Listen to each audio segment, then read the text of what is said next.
Hey, what's up guys, welcome to another video. So Samsung is planning to announce their next flagship level device, the Samsung Galaxy S21 series, in January next year. And this is going to be for the first time that Samsung is going to be introducing their flagship level device in such an early time. So most of the people, including myself, were wondering why this is going to be happening, why Samsung has chosen as early dates as January in terms of their flagship level device to be released. So a new report has been surfaced online which gives us a pretty much good answer about our question. So basically the report claims that in order to achieve most of the Android smartphone world, since we know that Huawei is out of the business, Samsung wanted to have capitalization in terms of Android world. On the other hand, the iPhone 12 series has been launched, and in order to minimize their dominance in the smartphone world, Samsung wanted to bring their devices as soon as possible and bring up some of the greatest features in them in order to attract a new customer as well. So obviously I don't think about the iPhone because most of the people who wanted to buy the iPhone devices has already purchased the iPhone 12 devices, and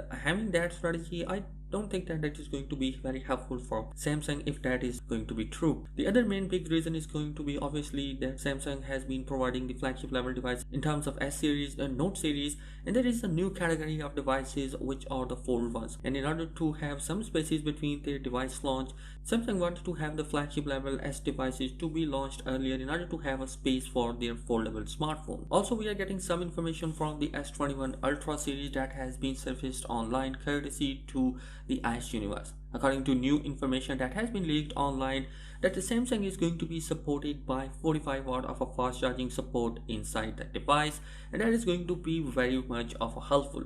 As you know that the Galaxy Note 20 Ultra has ditched 45 watt of a charging inside, and that was obviously disappointing for many of the people. But thanks to Samsung, they are bringing back inside the S21 Ultra, and that is going to be a very helpful for many of the users. Next in the list is going to be the WQHD Plus LTPO 120Hz of refresh rate that is going to be also included inside the S21 Ultra devices, and that is going to be obviously one of the best features which I personally like the most. If you are already a fan of Samsung devices, then you already know that the S21 series and the Note 20 Ultra devices both are coming with 120Hz of a refresh rate, but they are only supported with the 1080p resolution, not the WQHD Plus resolution. So having this technology to be introduced inside the S21 Ultra is going to be one of the best things that are going to be happening inside the S21 Ultra, because we know that Samsung bring some of the best OLED panels right now inside in the market. Next in the list is obviously the camera sensor, and that camera sensor is going to be 108 megapixel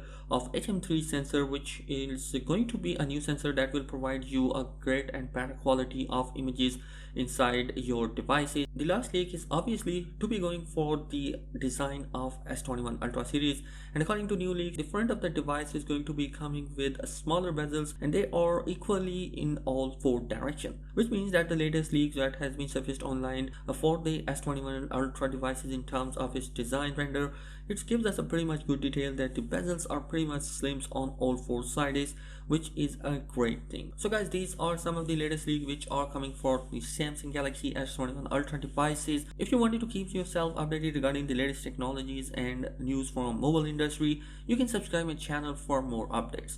Thanks for watching this video. Peace.